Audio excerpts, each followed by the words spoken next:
Yan Bratasena. Akhirnya Ferdy Sambo dicopot dari jabatannya supaya kasus yang menimpanya, kasus yang menewaskan Brigadir J ini bisa diungkap dengan seterang-terangnya ataupun setransparan mungkin. Karena satu sisi keluarga dari Brigadir J ini meminta agar kasus yang menimpa anaknya diselesaikan dengan terbuka. Jadi begini, kasus-kasus yang menimpa ataupun polemik-polemik yang menimpa saat ini yang membuat geger geden itu tidak jauh-jauh dari harta, tahta, dan wanita. Ya, di sini saya tidak akan membahas tentang kasus yang ada di institusi polisi karena memang bukan ranah saya di situ, bukan bidang saya. Mungkin nanti kalau saya salah kata, salah dalam berucap, tidak baik. Di sini saya hanya ingin berpesan kepada para pejabat negara ataupun para pemegang jabatan yang penting di negara ini agar tidak lagi ada kasus-kasus yang sedemikian rupa. Di belahan dunia manapun, di negara manapun, yang namanya skandal itu pasti ada, ya. Yang namanya skandal itu pasti ada. Tapi mudah-mudahan kedepannya di negara kita tercinta ini tidak ada lagi skandal-skandal ataupun kasus-kasus yang seperti itu. Jadi begini, seorang laki-laki itu memang penting untuk mempunyai harta, tahta, dan wanita. Satu, uang atau harta. Dua, kedudukan. Ketiga adalah istri.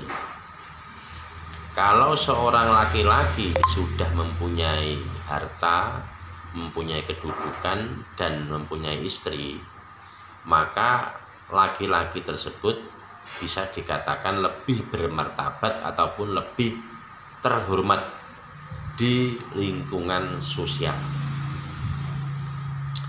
Yang jadi masalah adalah kalau seorang pejabat ataupun petinggi negara ataupun pemegang tampuk yang penting, ya, ataupun institusi kepolisian dan lain-lain, ya, ini saya tidak menyinggung satu institusi lah. Seorang pejabat kalau sudah mempunyai harta, tahta, dan wanita, dia harta tidak kekurangan, kedudukan dia punya, istri dia juga punya, tapi dia ingin lebih dari itu yang jadi masalah. Dia sudah punya harta, dia ingin lebih, punya banyak harta lagi. Dia sudah punya kedudukan, sudah punya jabatan, lalu dia ingin jabatan yang lebih tinggi lagi. Dia sudah punya istri, tapi dia ingin mempunyai istri lagi, ingin mempunyai simpanan misalnya. Itu yang membuat masalah. Jadi masalah-masalah itu memang tidak jauh-jauh dari harta, tahta, dan wanita. Makanya saya dulu pernah mendengar bahwa Bujangga dari Keraton Solo itu pernah mengatakan, jadi orang, jadi pejabat itu ojo kagetan, ojo gumunan, ojo dumeh. Ya, jadi pejabat itu ojo kagetan, ojo gumunan, ojo dumeh. Nek wis liramu ngerti kaya mengkono iku mula sliramu bakal dadi satriyaning negara kang utama. Artinya kalau sudah bisa mencerna ataupun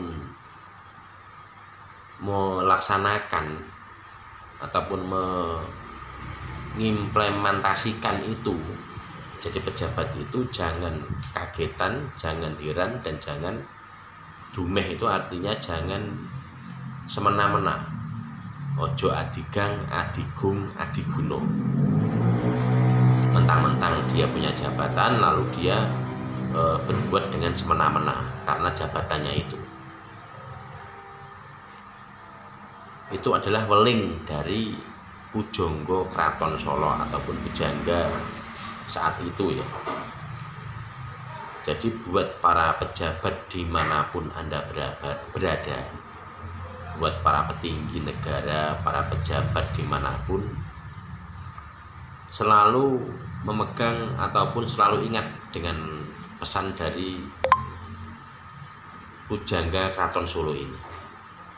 Artinya ojo kagetan, ojo gumunan, ojo dumeh. Jangan silau dengan harta, jangan silau dengan kedudukan, dan jangan semena-mena. Ataupun kamu jangan adigang, adigung, adiguno. Mentang-mentang Anda mempunyai jabatan yang tinggi. Kalau semua pejabat negara ataupun petinggi negara di negara Indonesia ini memegang 3 itu, maka saya pastikan di dalam dia memegang jabatannya, dia akan selalu mengedepankan prinsip kebenaran, ataupun dia betul-betul melaksanakan tugasnya dengan baik. Jadi untuk kita menghindari godaan dari harta, tahta, dan wanita ini, maka senjatanya adalah ojo kagetan, ojo gumunan, ojo dumeh. Jangan silau dengan harta, jangan silau dengan kedudukan, dengan keindahan tubuh seorang wanita, dan jangan adigang, adigung, adiguno, jangan mentang-mentang. Kalau semua pejabat negara, petinggi negara, pejabat apapun, institusi apapun memegang itu, maka insya Allah bisa saya pastikan mereka akan mengemban tugasnya itu dengan baik dan benar. Karena nanti semua akan diminta pertanggungjawabannya. Terima kasih.